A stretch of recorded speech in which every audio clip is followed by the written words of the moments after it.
Peace, peace, peace. Welcome back to my YouTube channel. For those of you who don't know, it's your boy Vic Slaying Hope, and I got another video for y'all. And today we're going to be covering another law from the 48 Laws of Power, which is law number 34. Be royal in your own fashion. Act like a king to be treated like one. And before I get into the judgment, y'all already know the deal. Like, share, subscribe if you like the content so other people could see it. Stop playing with me. The judgment says, the way you carry yourself will often determine how you are treated. In the long run, appearing vulgar or common will make people disrespect you. For a king respects himself and inspires the same sentiment in others. By acting regally and confident of your powers, you make yourself seem destined to wear a crown. Now, this is very true. Now, I could give you a few examples, but the first example that I'm going to give you is one of the examples in the book. And one of the examples in the book that they use is about Christopher Columbus, right?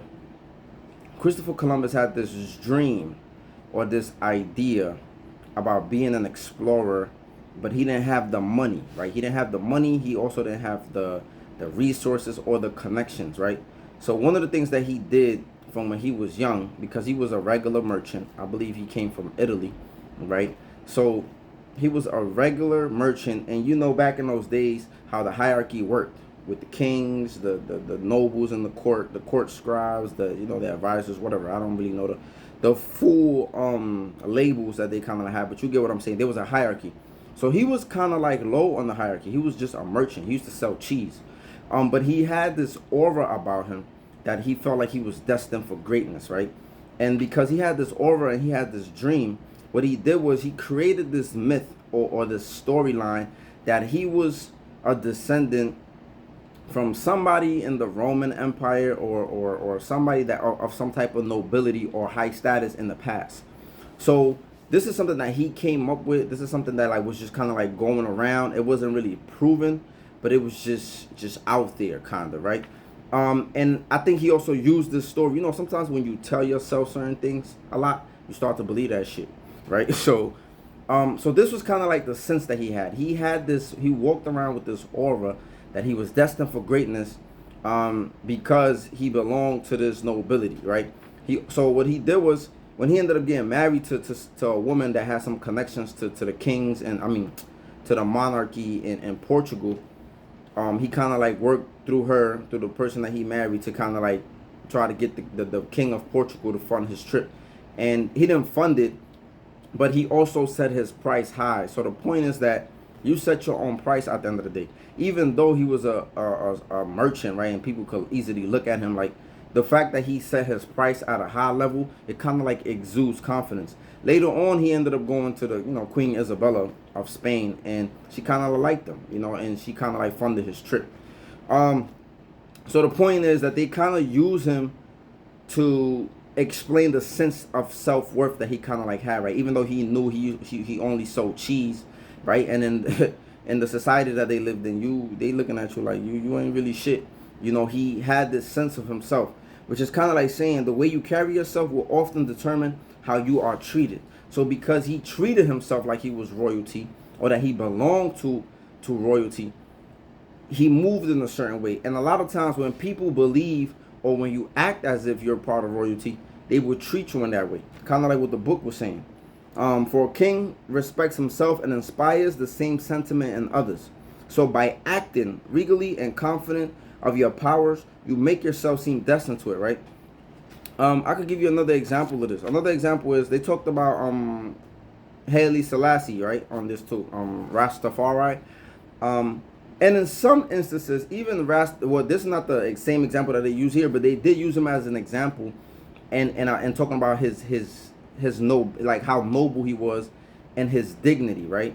And how when people would abuse him or when he was coming up, or when they would try to disrespect him, he wouldn't get out of character, right? It's almost like you still take care of your problems, but you're not vulgar with it. So and another thing why I brought him up is because you got some Rastafarians, right? I didn't even know the connection between, like, why is a lot of people in Jamaica Rastafarian, and this was the name of the king in Ethiopia, but whatever. But the point is that some Rastafarians will even tell you that he came from the lineage of King David. You know, like, and I don't know how they prove this. I don't know if it's even proven, but it's almost like it gives him this sense of you belonged to nobility, so we should follow you. You get what I'm saying? So it's not just about, and again, it could be a myth, it could be truth, I don't know, but it's almost like Columbus' story in a sense, right? It was this story about him that he belonged to nobility. So it's almost like it gives this sense that it's in your blood, it's in your genes, and you must be followed to a certain extent, if that makes sense. And we see this in the hood so many times. At least even back in the days, we seen this more often, right? We used to see dudes come from California.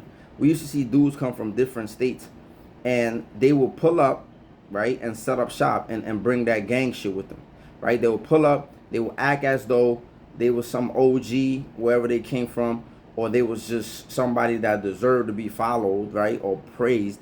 And this is how a lot of these shits happen. Because be honest, it's not like these dudes come to the hood and they're just one person and then they just overpower everybody in the hood and take it by force. That's not what really happens.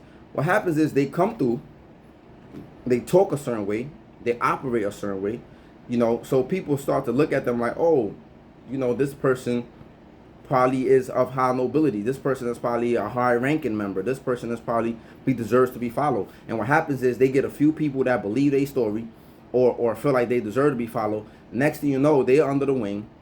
And then next thing you know, these people are spreading the gang, right? So that's just the examples that I have. You know, when you act like a king, you get treated like a king. So you have to act like it. You have to have self-respect. And I'm gonna read this last thing to y'all, or a few things. It says, never lose your self-respect, nor be too familiar with yourself when you are alone.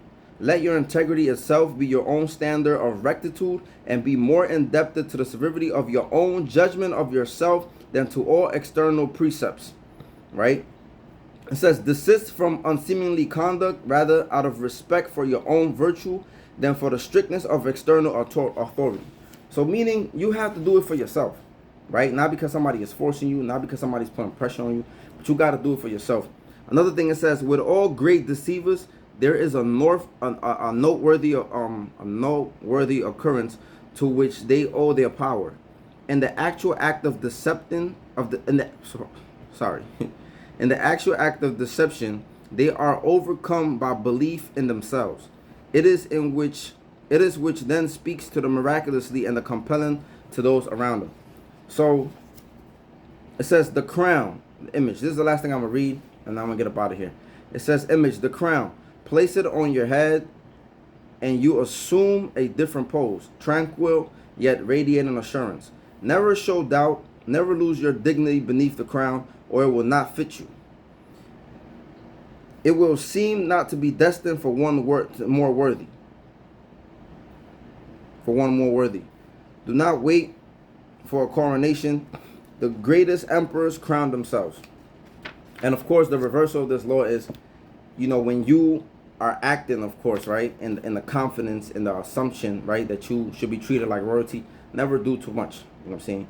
Because even kings, nobody likes an arrogant king. Nobody likes a vulgar king. You can't be too low to the people, and you can't be too high above the people, right? You got to be in a middle course. Like I said, everything is about balance.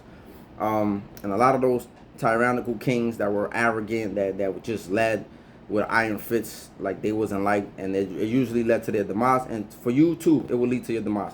If you're doing too much in your act of royalty, you will do too much.